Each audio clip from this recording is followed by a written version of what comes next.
안녕하십니까. 존경하는 우리 이화여자대학교 대학교의 교우 여러분, 오늘 창조세계 위기와 그리스도인의 책임 5번째 세션을 시작하겠습니다.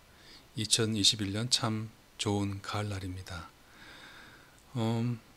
하늘의 징조, 시대의 징조 보면서 하나님의 선하시고 온전하신 뜻을 분별하고 우리를 향한 부르심, 역사적인 책무에 관해서 생각해보는 그런 공부 시간이 되고 있습니다.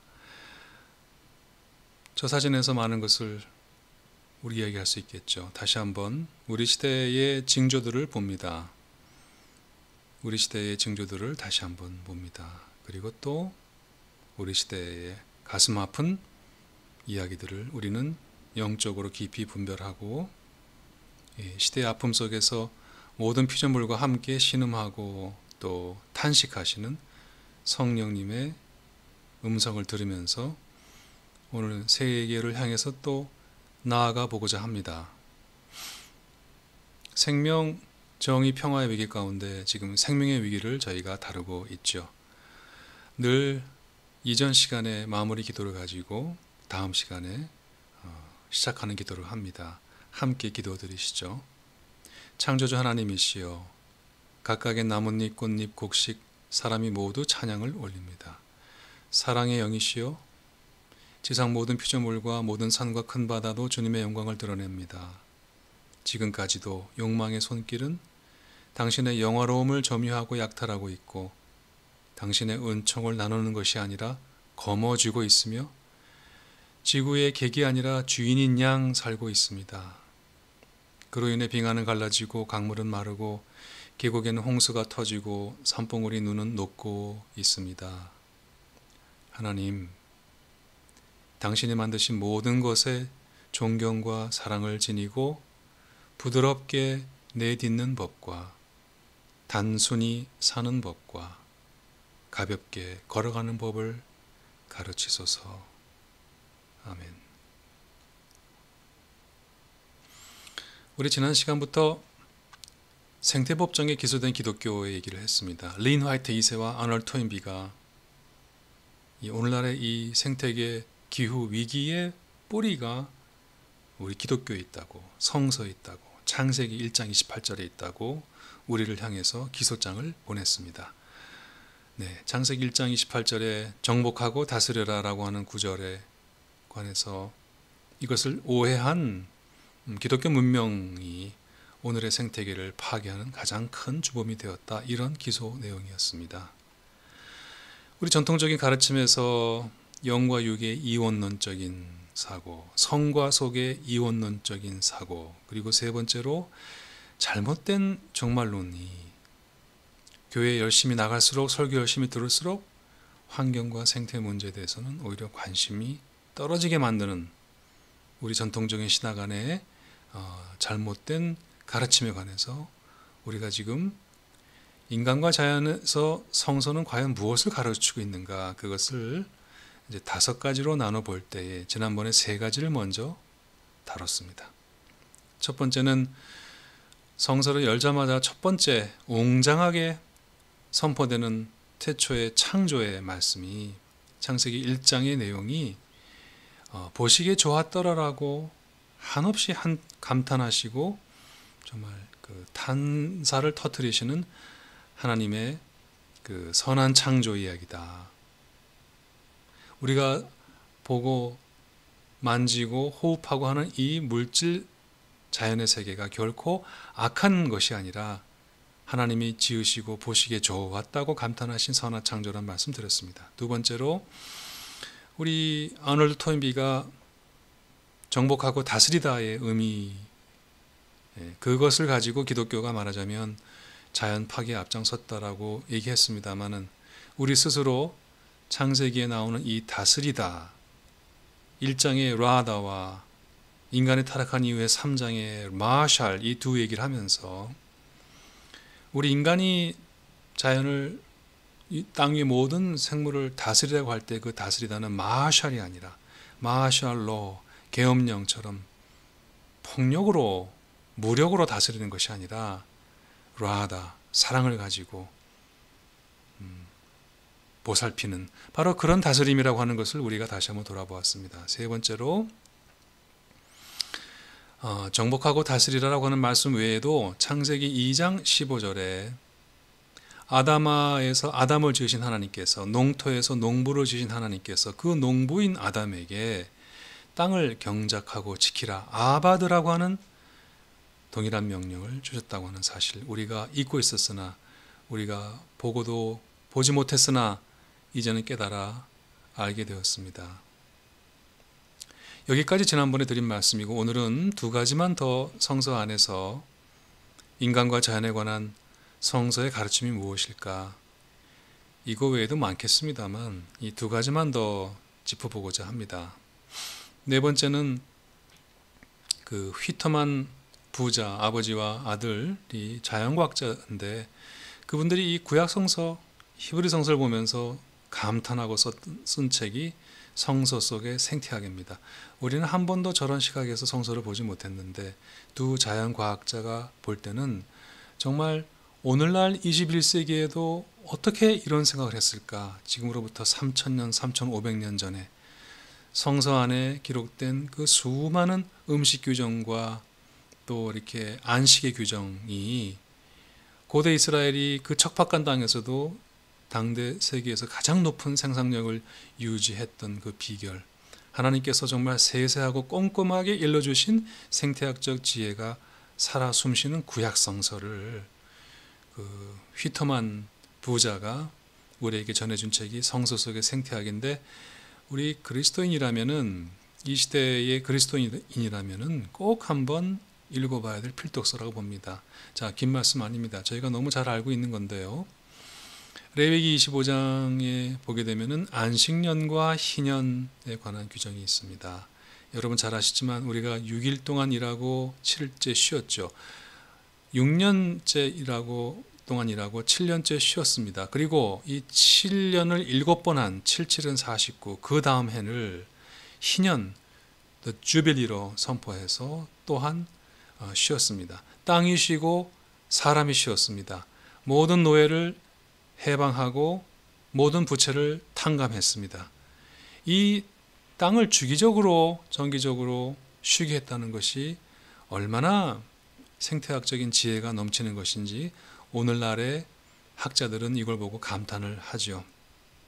그래서 더도 말고 덜도 말고 성서 안에 주신 이 쉼의 계율, 이것을 우리가 청정한다면 우리가 땅을, 자연을, 생태를 함부로 마구잡이로 훼손하지 않을 수 있을 것이고, 이 지구가 우리 인간이 쓰고 버린 것들을 다시 정화해서 재생해서 지속 가능한 살림을 할 수 있도록 할 수 있도록 우리가 그 역량과 속도를 넘지 않는 범위 내에서 지구와 새로운 관계를, 땅과 새로운 관계에 맺을 수 있는 그런 지혜를 안식년과 희년이 주고 있습니다.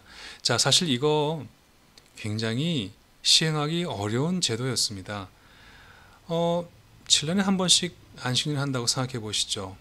정말 하나님께서 복을 주지 않으시면은 한 해 동안 농사를 짓지 않는 거거든요. 네, 그러면 어떻게 먹고 살까요? 우리 인간이라면 하나님의 그 약속을 에 대한 믿음이 없는 사람이라면 겁이 나서 불안해서 또 경작을 했을 거고, 땅은 계속 지력을 잃어갔을 거고, 그러면 점점점 가난해졌을 것 같습니다. 하지만 이스라엘은 믿음이 있었습니다. 그걸 지켰죠. 그랬더니 땅이 살고 이스라엘이 풍성한 복을 받았습니다. 희년 더 어렵지 않습니까? 자, 7번째 되는 안식년 77은 49년째를 경작하지 않아 쉬었는데, 그 다음 해가 되면 또 50년째를 희년이라고 해서 그 해도 경작하지 않으면 2년 동안 경작하지 않은 상태에서 또 먹고 살아가는데, 그거 믿음 없이는 그렇게 행하지 못하는 삶이었습니다. 근데 그것을 했습니다. 이 안식년과 희년, 우리가 기억하고, 이 안식년과 희년이라고 하는 이 고대 이스라엘에 주신 이 하나님의 지혜와 규율이 오늘 21세기 우리 세상에서는 어떻게 적용되고 원형되고 창조적으로 해석될 수 있을까? 그리스도인이 거기에 머리를 모아야 할 것 같습니다. 자, 마지막 5번째로 노아의 방주와 무지개 하나님 얘기를 다시 한번 좀 드리고 싶습니다. 이제 그림 보게 되면 우리가 너무 익숙한 그림이고 주일학교 아이들한테 많이 보여주고 우리가 익히 알고 있고, 그리스도인이 아니어도 이 이야기는 그 인류의 일종의 그 루트 메타포라고 할 수 있겠죠. 아주 뿌리 은유처럼 거의 문화와 문명을 초월해서 많은 사람들에게 알고 있고 또 이렇게 사용되고 있는 그런 이야기인데요. 우리 그리스도인들부터 이야기를 굉장히 잘못 읽고 있다는 것을 다시 한번 오늘 깨닫는 시간을 가지면 참 좋을 것 같습니다. 자, 노아의 홍수 이야기는 멸망의 이야기가 아니라 하나님의 새 창조 이야기라고 할 수 있습니다. 그리고 제가 창세기 7장 11절을 읽어볼 텐데 왜 이야기가 그냥 비가 많이 온 심판의 얘기가 아니라 사실은 하나님이 다시 이 땅을 새롭게 창조하신 이야기인지가 바로 창세기 7장 11절에 드러나 있습니다. 노아가 600세가 되던 해에 둘째 달 곧 그 달 11의 날이라. 참 노아 오래 살았습니다. 그날에 자 보십시오. 큰 기품의 샘들이 터지며 하늘의 창문들이 열려서 온 세상이 물로 가득 찼습니다. 그냥 비가 아주 많이 왔던 것은 아니죠. 네. 성서의 이야기를 그렇게 문자적으로만 이해하지 않았으면 참 좋겠습니다. 자, 이게 무슨 말일까요? 큰 기품의 샘은 뭐며 하늘의 창문이 열려서 어떻게 온 세상이 물로 가득 찼을까요? 창세기 첫 번째 창조의 순간으로 돌아가 보겠습니다. 창세기 1장 2절에 태초에 하나님이 천지를 창조하시니라. 바로 다음 구절이죠. 땅이 혼돈하고 공허하며 흑암이 깊음 위에 있고 하나님의 영은 수면 위에 운행하시니라. 원시 태고의 바다가 눈앞에 펼쳐집니다. 어디가 하늘이고 땅이고 어디가 동서남북인지 모르는 끝도 없는 거대한 수면 위에 하나님의 영이 운행하셨을 때, 그 다음 창세기 1장 6절 7절 넘어가 보겠습니다. 하나님이 이르시되 그 물 가운데 궁창이 있어서 도움이죠. 물과 물을 둘로 나누라 하시고 하나님이 궁창을 만드셔서 궁창 아래 물과 궁창 위의 물로 이렇게 나누셨다 했습니다. 자, 이것이 창세기 1장에 나오는 창조의 이야기입니다. 좀 그림으로 그리자면 태고에 아직 세상이 창세되기 전에 어떤 원시 바다와 같은 그 바다의 물을 하나님께서 도움으로, 궁창이라고 되어 있습니다만 우리는 그것을 지금 저 하늘이라고 말하지만 사실 하늘은 그 헤븐은 저 물 위에 있는 거라고 고대 이스라엘은 생각을 했죠. 저 위에 보이시는 저 푸른색 저것을 고대 이스라엘은 궁창이라고 불렀습니다. 오늘 우리가 스카이라 부르지만 혹시 그것을 이제 도움이라고 표현한 이유는 야구 좋아하시는 분들은 저 고척돔 야구장 또는 도쿄돔 야구장 보이십니까? 비가 와도 경기할 수 있도록 도움을 쓰였지 않습니까? 예, 그렇습니다. 하나님께서 그 거대한 물을 이렇게 도움으로 나눠서 하나는 저 궁창으로 내려오지 않게 두시고 아래는 샘 밑으로 닫아두셔서 가운데 마른 땅을 내시고 거기에 해, 달, 별을 거시고 거기에 나무와 동물과 인간을 지으신 얘기가 창세기 1장의 얘기입니다. 자, 그랬는데 다시 돌아가 보실까요? 바로 그 기품의 샘들을 터뜨리시고 하늘의 창문을 열어서 분리시켰던 물을 다시 하나로 합치셨다는 얘기. 즉, 그 태초에 하나님께서 창조를 하시기 이전 상태로 온 세상을 돌리셨다라고 하는 얘기가 창세기 7장에 나온 얘기입니다. 제가 그걸 그림으로 표현하면 이렇습니다. 가운데 보시면은 이렇게 물이 있잖아요. 물을 하나님의 손으로 저렇게 표시했는데 위로 올려서 저 궁창 위로 올리시고 밑으로 내려서 큰 땅 밑에 샘으로 두셨습니다. 그리고 거기 가운데 마른 땅을 두시고 말씀드린 대로 해, 달, 별, 나무, 동물, 인간을 창조하신 그겁니다. 자, 그래서 그렇게 처음에 만드신 우리 인간 세상이 어땠습니까? 참 평화롭고 아름답고 좋았는데 첫 번째 그림 보시죠. 네, 이거는 이제 실낙원 얘기지 않습니까? 먹지 말라고 하는 선악과를 따먹어서 낙원에 추방됐죠. 그 다음에 이건 무슨 그림입니까? 형이 인류 최초의 살인하는 그 현장을 그림이죠. 오른쪽에 있는 세 번째 그림 무엇인가요? 하늘 꼭대기에 높은 줄 모르고 인간의 오만이 하늘을 찔러서 인간의 죄악이 온 세상에 비린내가 진동하듯이 죄악의 냄새로 가득 차 버렸습니다. 하나님은 도저히 이 세상을 그대로 두고 보실 수가 없어서 말하자면 물로 심판하시는데 그 심판은 멸망이 아니라 말씀드린 대로 궁창 위의 물과 또 밑에 땅 밑에 샘을 터뜨려서 그 처음 이 세상을 창조하시기 전의 세상으로 돌리셨다. 영어로 하면은 그거를 이제 말하자면 그 리세팅 했다라고도 좀 알기 쉽게 설명할 수 있겠습니다. 왜 컴퓨터 같은 거 작동하시다가 이래도 안 되고 저래도 안 되면 맨 마지막 수단이 뭐죠? 네, 그 파워 스위치를 꾹 누르고 계시면은 전기가 웅 나가고 다시 누르면 새로 시작하죠. 노아의 홍수는 바로 그런 의미가 있다. 그래서 무서운 얘기라기보다도 하나님의 희망찬 새로운 창조 얘기로 우리가 읽어야 한다. 그 말씀입니다. 자, 노아가 방주를 지었습니다. 방주는 히브리어로 테바라고 합니다. 이 테바라고 하는 것은 요즘으로 말하면 바지선입니다. 바지선. 네, 자체 동력이 없고 다른 배가 끌어가는 그 바지선이죠. 굉장히 그래서 신앙적으로 은혜로운 이 담겨 있습니다. 왜냐하면 이제 정말 바람 부는 대로 물결 치는 대로 저 축구장 같은 크기를 3층으로 지은 저 거대한 방주 테바는 자체 동력으로 움직이는 것이 아니라 하나님의 은총으로 이리저리 떠다니면서 이제 생명의 길을 찾아가는 것이죠. 그래서 저 테바라고 하는 그 자체 바지선 자체 동력이 없는 저 구원의 방주가 사실은 하나님의 은총을 상징하는 그런 것이기도 하겠습니다. 자, 이 노아의 홍수 얘기는 제가 맨 오른쪽에 The Epic of Gilgamesh라고 했습니다만 길가메시의 서곡이라고 해서 고대 메소포타미아에 있는 이 토판, 정말로 오래오래 전에 그 고대 메소포타미아에도 길가메시라고 하는 이런 사람이 있었고요. 얼마나 기골이 장대하신지 이렇게 사자를 애완견처럼 품에 있는 이분 있는데요. 이분이 또 홍수가 올 것을 이제 듣고 역시 방주를 만들어서 거기서 살아남는 얘기가 있습니다만은, 그러나 이 길가메시가 지은 방주와 노아의 방주가 무척 달랐습니다. 뭐가 달랐을까요?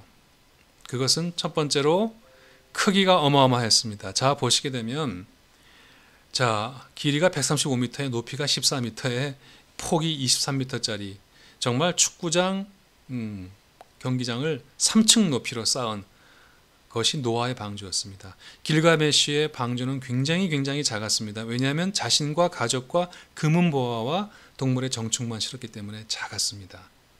근데 노아의 방주가 이렇게 컸던 이유가 무엇이죠? 오른쪽 위에 답이 있습니다. 이 땅에 있는 모든 동물의 암수 한 쌍을 그 배에 들여서 홍수가 끝난 이후에 그 생명을 보존하여 새로운 세상을 시작하시기 위해서 그러신 거죠. 바로 그 지점에서 길가메시의 서곡에도 같은 비슷한 홍수 얘기가 나오나 구약 성서에 나오는 이 노아의 방주 얘기는 질적으로 차이가 있는데, 그것은 뭐냐면 하나님께서 저 동물들도, 쉽게 말하면 자연도 구원하시는 그 얘기가 노아의 방주의 가장 큰 특징이 되겠습니다. 자, 다시 말하지만 이 방주는 테바인데 바로 아기 모세를 어머니가 강물에 띄어보냈을 때 저런 바구니 같은 걸, 저거를 테바라고 합니다. 자체 동력이 없죠. 물결 치는 대로 바람 부는 대로 가다가 하나님의 섭리에 의해서 바로 공주의 딸에 입양되어서 나중에 이스라엘을 해방하는 민족의 지도자가 되죠. 같은 테바입니다. 크기는 다르지만 같은 의미로 우리한테 다가옵니다. 자, 그래서 저 거대한 배에 이 땅에 사는 모든 동물 암수 한 쌍을 다 들여서 그들도 구원하시는 이야기, 이것이 노아의 방주 얘기다. 그래서 지금까지 인간의 죄로 타락한 그 세상, 첫 번째 창조를 접으시고 리세팅 하셔서 두 번째 새로운 창조의 이 동물들로 새로운 세상을 열어가시는 그 무지개 언약의 얘기가 노아의 방주 얘기인데, 그동안 우리가 무엇을 잘못 읽었는가 다시 한번 보도록 하겠습니다. 자, 그래서 이 거대한 배가, 이 그림이 뭐 조금 정확하지 않습니다만 원시 태고의 바다로, 네, 하나님께서 물을 궁창으로 나누시기 전에 그 상태로 원시 태고의 바다로 돌아갑니다. 네, 리세팅 하신 거죠. 스위치를 꺼버리셨습니다. 하지만 그것은 멸망을 위한, 심판을 위한 끝이 아니라 무지개의 언약 아래 새로운 창조, 이전과 다른 세상을 짓기 위한 하나님의 창조의 이야기였습니다. 자, 마침내 지면에서 물이 거치고 노아가 내려와서 하나님께 가족들과 함께 이제 감사 제사를 드리고 새로운 세상이 시작되죠. 자, 여기에서 이후 얘기에 이제 창세기 이제 8, 9장에 나오는 얘기에 우리 그리스도인들조차 굉장히 심각하게 오해하는 얘기들을 우리가 오늘 바로 읽어보고 찾아가 보도록 하겠습니다.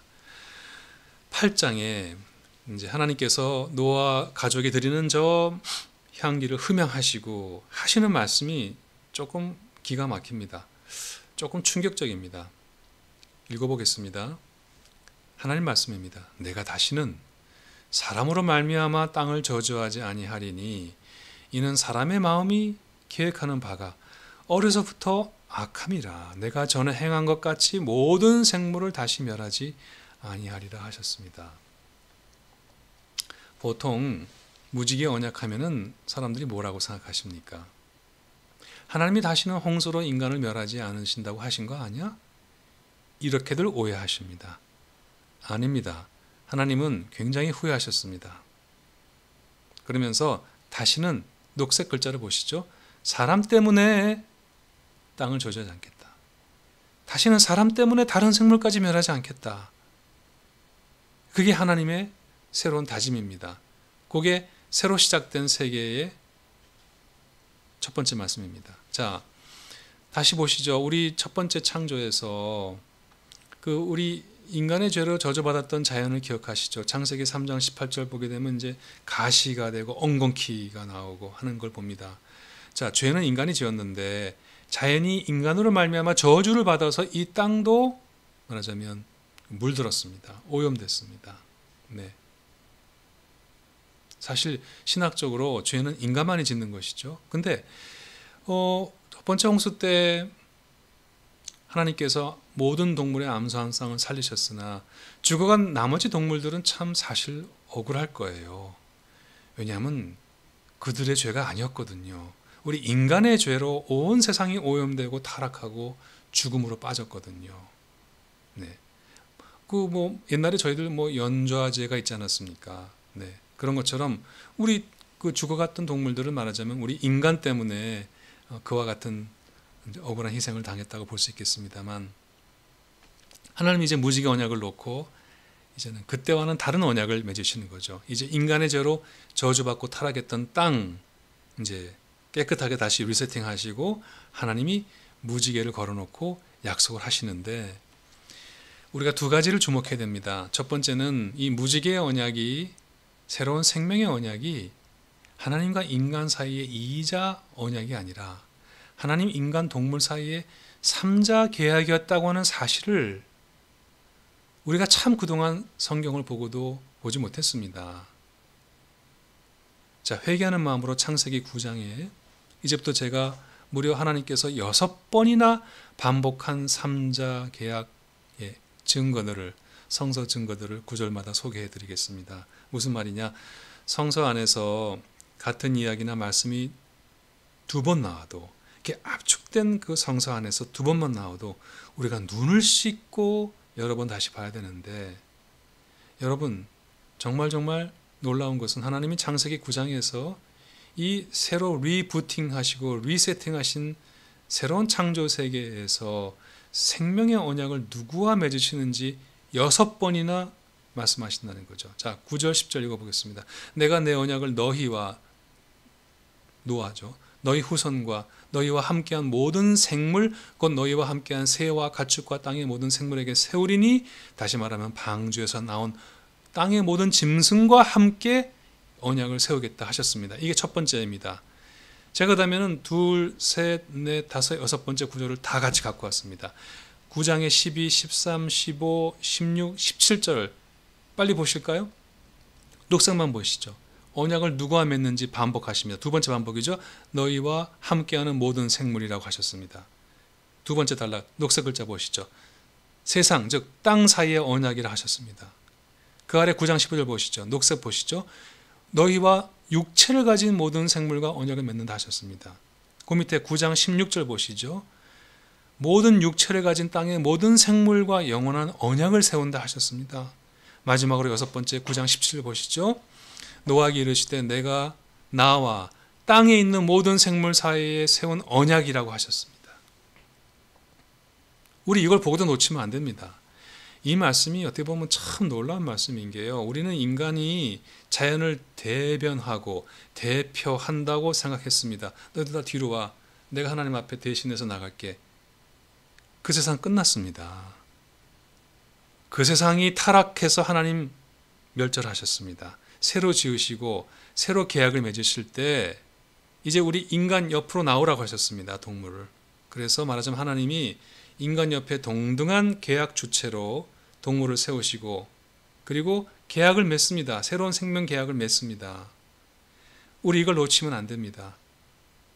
성서가 분명히 이렇게 말씀했는데 하나님께서 우리 인간을 또는 우리 인간을 자연의 대표로 여기셨다 하시면 안 되죠. 이제 법적으로 신학적으로 동물은 즉 동물이 대표하는 땅은 저 나무와 풀과 이 자연은 온 우주 만물은 인간과 동등한 법적 인격적 주체입니다. 하나님과 이 신학적 계약을 맺은 법적 인격적 주체입니다. 우리와 동등한 주체라고 하는 사실 성서는 그렇게 얘기했는데 여전히 인간 중심주의적인 안경을 쓰고 성서를 보는 우리 눈에는 이것이 보이지 않았습니다. 자, 그것이 무지개 언약입니다. 저 동물들이 우리 인간과 동등하게 하나님의 생명의 계약의 계약 당사자라고 하는 사실을 성서가 말한다는 거. 우리가 이제 그것이 보이기 시작합니다. 자, 두 번째로 우리가 자꾸 틀리는 것이 뭐냐면 아까도 말씀드렸습니다마는 노아의 홍수 이후의 무지개 언약은 하나님이 다시는 인간을 물로 다 멸하지 않겠다고 하는 말씀으로 자꾸 오해하고 있습니다. 하지만 제가 창세기 9장 11절과 15절 다시 읽어보겠습니다. 자, 이번엔 언약을 3자 언약을 맺으실 때 하나님 앞에 인간과 동물을 놓고 맺으실 때 그 언약의 내용이 뭐냐는 거죠. 읽어보겠습니다. 내가 너희와 언약을 세우려니 다시는 모든 생물을 홍수로 멸하지 아니할 것이라 땅을 멸할 홍수가 다시 있지 아니하리라. 다시는 물이 모든 육체를 멸하는 홍수가 되지 아니할지라.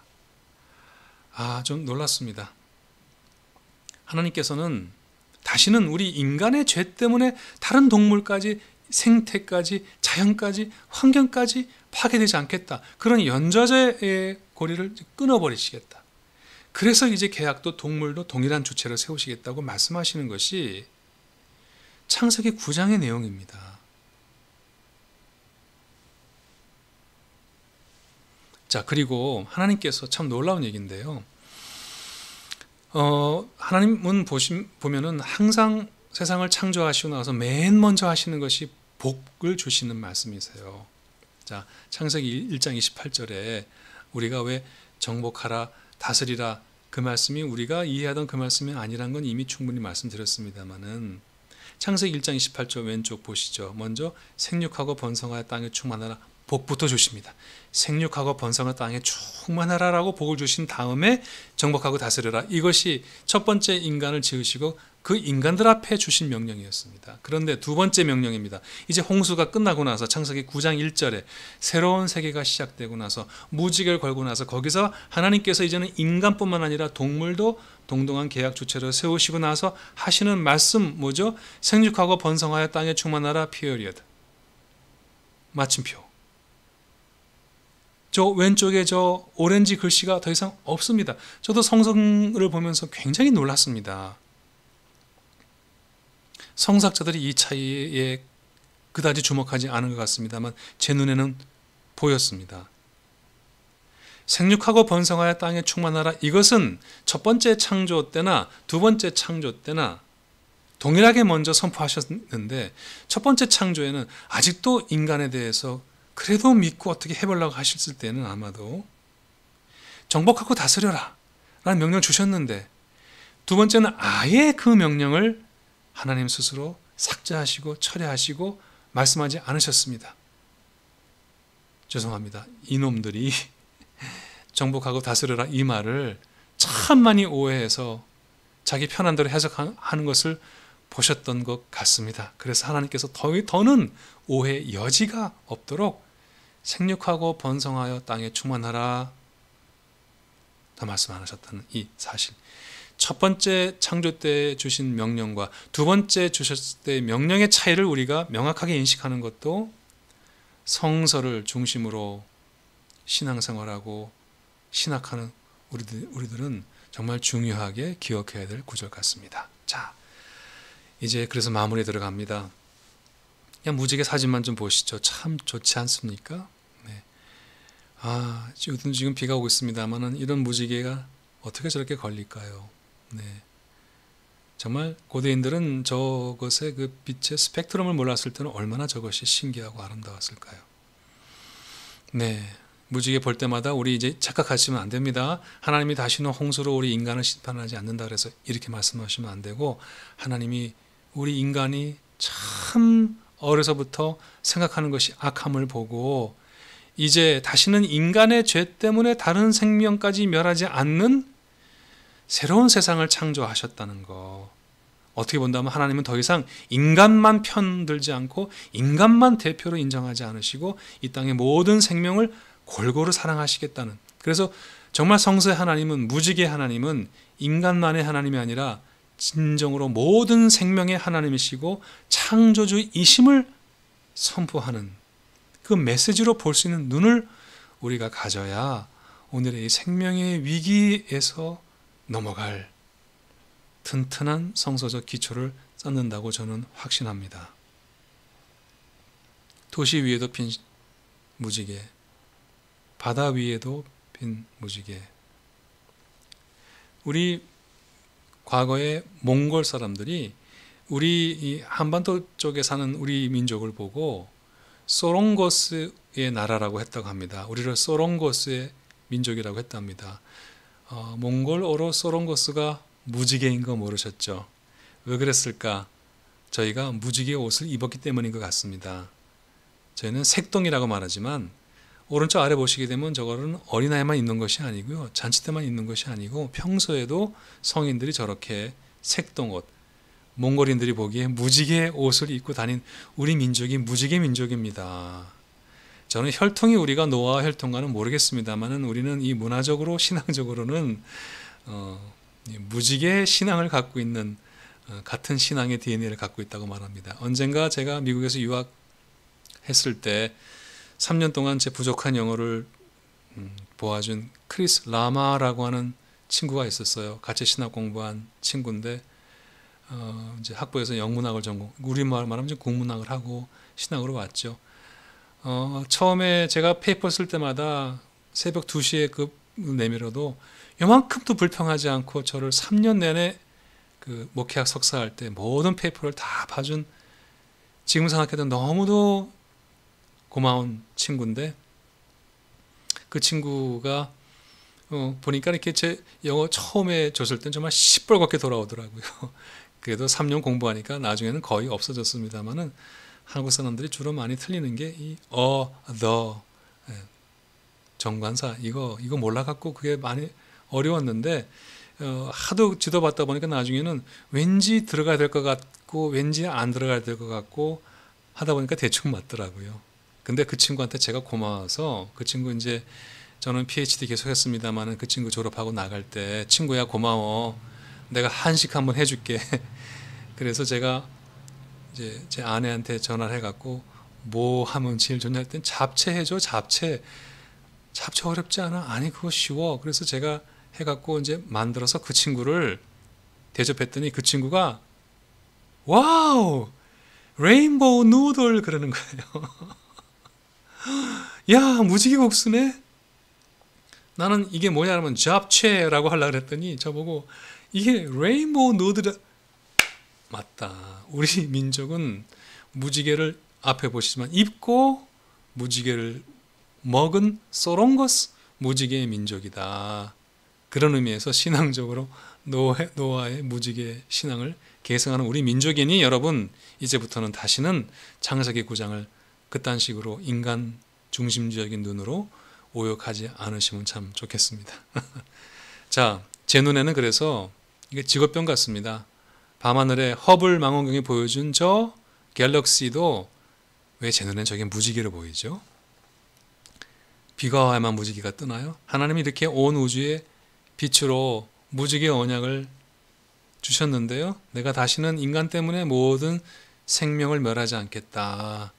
나는 이 온 우주 만물의 온 생명의 사랑으로 지은 창조주 하나님이다. 그 웅대한 선포가 들리지 않으십니까?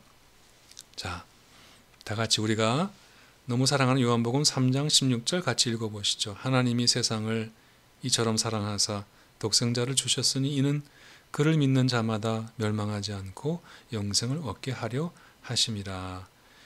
요 신약 성서니까 그리스어로 되어 있죠. 그 중에 세상만 제가 그리스 원어로 읽어보겠습니다. 하나님이 코스모스를 이처럼 사랑하사. 하나님이 안트로포스를 이처럼 사랑하사 않으셨습니다. 하나님이 인간을 이처럼 사랑하사 않으셨습니다. 하나님이 세상을, 이 코스모스는요 우주 만물입니다. 아까 보여드린 그 밤하늘의 갤럭시를 다 포함해서 오늘의 빅뱅 이론에 의하면 137.5억 년 동안 무한하게 한 이 거대한 우주 전체를 사랑하셔서 하나밖에 없는 아들을 우리에게 내어주셨다. 그게 하나님의 사랑입니다. 그러므로 제가 제목에 적었듯이 하나님의 사랑은 우주적인 사랑입니다. 코스믹 러브입니다. 그렇게 스케일이 큰 사랑입니다. 그거를 이 좁은 정말 우주의 변방 티끌만도 못한 지구에 살면서 지구의 주인인 것처럼 착각하는 인간들은 하나님이 나만 사랑했다는 굉장히 유아적인 착각에 빠져 있죠. 우리 거기에서 벗어나야 됩니다. 그 미몽에서 벗어나야 됩니다. 그 신학적 자만에서 벗어나야 하나님의 창조 세계가 보이고, 그래야 우리가 저지른 죄가 보이고, 그래야 온 생명의 하나님이신 하나님의 진정한 사랑과 은총이 보이고, 그래야 우리가 오늘 이 생명을 파괴하는 문명에서 진정으로 회개하고 돌아설 수 있다고 저는 확신합니다. 그 아래 보시면 이제 그래서 우리는 이제 두 권의 책을 가지고 살아야 되겠다. 하나는 성경책입니다. 두 번째는 자연이라고 하는 책입니다. 둘 다 책입니다. 둘 다 하나님의 말씀을 들려줍니다. 여러분, 성경은 눈으로 읽는 책이 아닌 거 아시죠? 믿음은 들음에서 난다 했습니다. 오늘처럼 이렇게 다 공부해서 읽는 거 아니었습니다. 성경은 듣는 말씀입니다. 오히려 저 자연이 보는 말씀입니다. 때로는 새소리를 통해서 말씀하기도 하시죠. 그래서 우리에게는 두 가지 책이 있다. 네, 듣는 말씀과 보는 말씀. 두 책을 다 가지고 하나님의 창조 세계를 볼 수 있어야 되겠습니다. 그래서 우리가 성속 이원론을 넘어서 정신과 영혼은 성스럽고 거룩하고 물질과 몸과 생태 이것은 세속적이고 타락했다, 악하다라고는 이원론에서 넘어서서 나가야 됩니다. 그리고 지구는 호텔이 아니라 홈이다. 호텔 말씀드렸지만은 하룻밤 묵고 가서 아무렇게나 쓰고 버리고 가고 나는 그저 내 영혼만 번양가면 된다. 그렇게 성서는 말하지 않습니다. 나와 내 자손이 살아갈 홈이고 하나님의 영이 깃들어 있는, 하나님의 생명의 숨결이 깃들어 있는 하나님의 집이다. 그렇게 하는 그런 생각을 가져야 될 것 같습니다. 자, 토마스 베리 신부가 우리한테 이렇게 얘기했습니다. The Great Work이라고 하는 책에서 위대한 과업으로 번역됐죠. 우리는 스스로에게는 말하면서도 강물과는 이야기할 줄 모르고 강물의 말도 들을 줄 모르죠. 우리는 그래서 이 자연과 고귀한 대화를 상실함으로써 우주 또한 상실했다. 자, 이제 우리의 목소리를 낮추고 우리의 이 기계론적인 방식을 지구의 생물학적인 과정에 막 강요하는 것을 멈추자. 우리의 방식을 가지고 막 정복하고 마샬 하려고 하는 것을 멈추자. 우리는 고립된 인간으로서의 위대함이 아니라 보다 거대한 지구 공동체와의 친밀함 안에서 우리 자신을 성취하자. 인간의 운명은 동물의 운명과 저 숲의 운명과 지구의 운명과 하나입니다. 그것이 위대한 과업인데 우리의 종교적인 통찰이, 영적인 회심이, 생태적인 회심이 바로 이 위대한 과업을 이루는데 큰 힘이 될 거라고 이야기했습니다. 마무리 기도입니다. 제가 오늘로 이 생명의 위기는 마무리하고 다음에는 정의의 위기, 평화의 위기, 그리고 전체를 마무리하는 시간으로 진행하려고 합니다. 미리 광고 드리면, 그래서 다음번 강의는 제가 얼마 전에 CTS에서 생방송 출연을 했습니다. 거기에서 바로 이 생태계 위기, 2050년까지 우리가 왜 탄소 중립을 어떻게 해가야 되는지, 한국교회를 논하다 365번째 프로그램에 제가 생방송으로 출연해서 거기서 다른 패널과 함께 진행한 40분짜리 그것이 제가 지금까지 5번 나눠서 말씀드린 이 생명의 위기를 잘 종합하고 있어서 다음 주 성경 공부는 바로 그 링크로 들어갈 수 있도록 CTS에 제가 출연한 그 방송으로 들어갈 수 있도록 그렇게 미리 광고를 드립니다. 한 가지 미리 말씀드리면 좀 놀라지 마시기 바랍니다. 제가 생방송 갔더니 그 전문가가 제 얼굴을 막 화장하고 눈썹을 그리고 머리를 막 해갖고 아주 분칠해갖고 저를 한 10년, 15년 젊게 만들어 놓으셨어요. 이 사람 이름은 같은데 누구냐 하지 마시고 그게 저입니다. 거기 나오는. 다음 주는 저 같지 않은 저를 좀 보시면서 제가 다른 훌륭한 패널과 함께 요 생명의 위기, 기후 위기를 다룬 것을 보시는 시간으로 해갖고 이번 학기 가을 성경 공부의 그 생명의 위기, 정의의 위기, 평화의 위기 가운데 생명의 위기 그 단락을 마무리하도록 하겠습니다. 자, 오늘 제가 진행한 강의는 이 기도인데, 이 기도는 우리 아프리카에서 의술을 가지고 하나님의 사랑을 실천한 알버트 슈바이처가 드린 기도문입니다. 오늘 노아의 방주에서 동물 이야기를 했기 때문에 그가 드린 이 기도를 가지고 오늘 5번째 시간을 마무리하도록 하겠습니다. 함께 기도를 읽으셔도 좋고 조용히 눈을 감고 제 기도를 들으셔도 좋겠습니다. 기도합시다. 오 하나님, 우리의 기도를 들어주소서.